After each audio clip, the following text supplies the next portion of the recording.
اعوذ باللہ من الشیطان الرجیم بسم اللہ الرحمن الرحیم وَلَوْ تَرَى إِذْ فَزِعُوا فَلَا فَوْتَ وَأُخِذُوا مِن مَّكَانٍ قَرِيبٍ وَقَالُوا آمَنَّا بِهِ وَأَنَّىٰ لَهُمُ التَّنَاوُشُ مِن مَّكَانٍ بَعِيدٍ وَقَدْ كَفَرُوا بِهِ مِن قَبْلُ وَيَقْذِفُونَ بِالْغَيْبِ مِن مَّكَانٍ بَعِيدٍ وَحِيلَ بَيْنَهُمْ وَبَيْنَ مَا يَشْتَهُونَ كَمَا فُعِلَ بِأَشْيَائِهِم مِّن قَبْلُ إِنَّهُمْ كَانُوا فِي شَكٍّ مُّرِيبٍ۔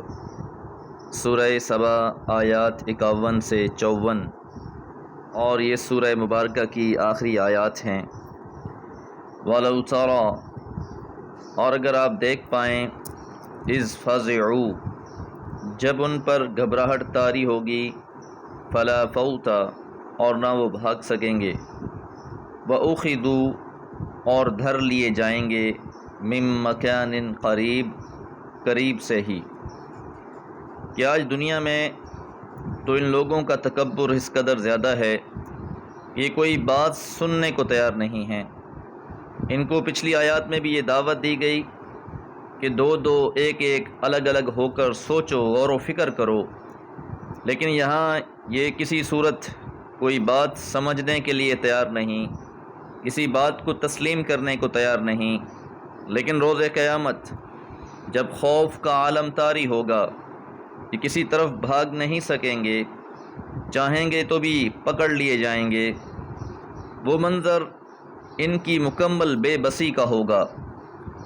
اور جب وہ عذاب کو دیکھ لیں گے، وقالو، اور کہیں گے، آمنا بہ، ہم ایمان لائے اس پر، کہ اس وقت ان کا سارا نشہ حرن ہو جائے گا، وہ پکار اٹھیں گے کہ ہم تو اس قرآن پر ایمان لاتے ہیں۔ جب آپ پر قرآن مجید نازل ہو رہا ہے تو یہ اسے اساطیر الاولین کہہ دیتے ہیں، پچھلے لوگوں کی کہانیاں کہہ دیتے ہیں، گھڑی ہوئی کتاب کہہ دیتے ہیں۔ لیکن روز قیامت جب مناظر سامنے ہوں گے تو پکار اٹھیں گے کہ ہم تو ایمان لائے اس پر۔ وَأَنَّىٰ لَهُمُ التَّنَاوُشُ، اور کیسے ہو ان کے لیے پانا، مِن مَّكَانٍ بَعِيدٍ، اتنی دور کے مکان سے۔ کہ ایمان کا معاملہ تو دنیا کے ساتھ تھا، اس کا محل تو دنیا تھی، اب وہ وقت گزر چکا ہے، یہ وہ وقت گزار آئے ہیں، اب یہ بہت آگے نکل آئے ہیں، وہ جگہ ان سے بہت پیچھے رہ گئی ہے، اب یہ ممکن نہیں ہے۔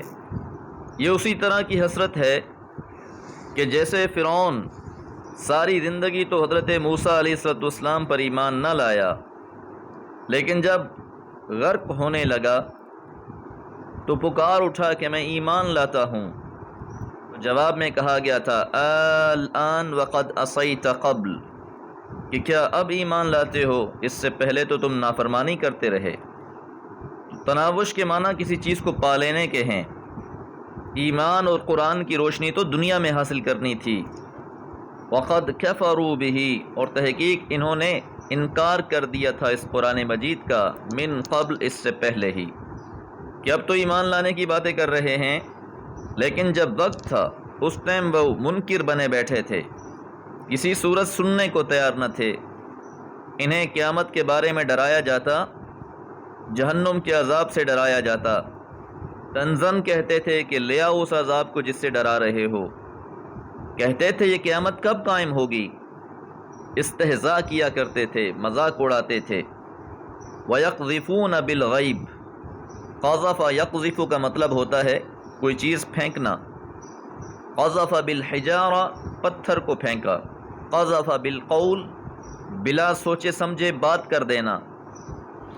وَيَقْذِفُونَ بِالْغَيْبِ سے مراد کہ غیب کے بارے میں بلا تکلف یا اٹکل کے تیر چلاتے، مِن مَّكَانٍ بَعِيدٍ، دور سے ہی، کہ یہ صرف اپنی دنیاوی زندگی کو ہی سب کچھ جانتے تھے، کسی صورت آخرت کو ماننے کے لیے تیار نہ تھے۔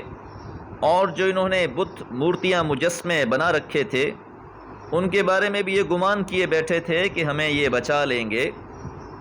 پہلی صورتحال تو یہ ہوگی کہ ہمیں اٹھایا نہیں جائے گا، دوسری بات اگر ہمیں اٹھایا بھی گیا تو اس دنیا سے بھی ہمیں زیادہ بہتر دیا جائے گا، جس طرح اب تم سے ہم بہتر ہیں۔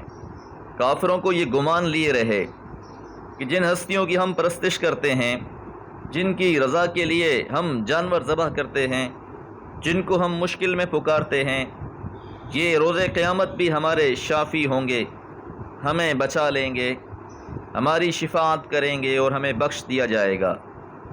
تو فرمایا یہ دور سے ہی اٹکل کے تیر چلاتے تھے، وَحِيلَ بَيْنَهُمْ، اور حائل کر دیا جائے گا ان کے درمیان، وَبَيْنَ مَا يَشْتَهُونَ، اور جو وہ چاہ رہے ہوں گے۔ اب وہ کیا چاہ رہے ہوں گے؟ یشتہون من التوبہ، اب وہ توبہ کرنا چاہ رہے ہوں گے کہ ہماری معذرت اور توبہ قبول کر لی جائے۔ وَيَشْتَهُونَ الْعَوْدَ إِلَى الدُّنْيَا، اور وہ دوبارہ دنیا میں لوٹنے کی تمنا کر رہے ہوں گے کہ اللہ ہمیں ایک بار دنیا میں لوٹا دے، اب ہم نیک عمل کریں گے۔ اللہ سے موقع مانگ رہے ہوں گے، مہلت مانگ رہے ہوں گے، اور دنیا میں جن ہستیوں پر ان کا تکیہ تھا، جن کے بارے میں یہ عقیدہ بنا بیٹھے تھے کہ ہمیں ایمان لانے کی ضرورت نہیں، بس ہمیں یہی بخشوا لیں گے، ہمیں عمل صالح کی ضرورت نہیں، ہمیں یہی بچوا لیں گے، اب ان کو بھی پکاریں گے لیکن کوئی فائدہ نہیں ہوگا۔ اس لیے فرمایا وَحِيلَ بَيْنَهُمْ وَبَيْنَ مَا يَشْتَهُونَ، بس ان کے اور ان کی خواہشات کے درمیان میں دیوار حائل ہو جائے گی۔ كَمَا فُعِلَ بِأَشْيَائِهِمْ مِنْ قَبْلِ، جیسا کہ ان سے پہلے انہی جیسے لوگوں کے ساتھ معاملہ ہوا۔ بِأَمْثَالِهِمْ سے مراد مَنْ كَفَرَ الْأُمَمُ السَّابِقَةِ، جو سابقہ امتیں گزر چکی ہیں جنہوں نے انبیاء کا انکار کیا تھا، اللہ کی وحدانیت کا اقرار نہ کیا۔ اشارہ قوم عاد، قوم سمود، اہل مدین اور فرعون کی طرف ہے۔ انہم بلا شبہ وہ کانوا فی شک مریب، وہ الجھن میں ڈالنے والے شک میں ہی پڑے رہے۔ تفسیر میسر میں بیان ہے من امر الرسل، رسولوں کے بارے میں شک میں تھے، والبعث، دوبارہ جی اٹھنے کے بارے میں شک میں تھے، والحساب، حساب کے بارے میں شک میں پڑے رہے، محدث للریب والقلق، وہ شک اور بے چینی کو ہی ہوا دینے والے تھے، فلذلک لم یؤمنوا، اس لیے پس وہ ایمان نہ لائے۔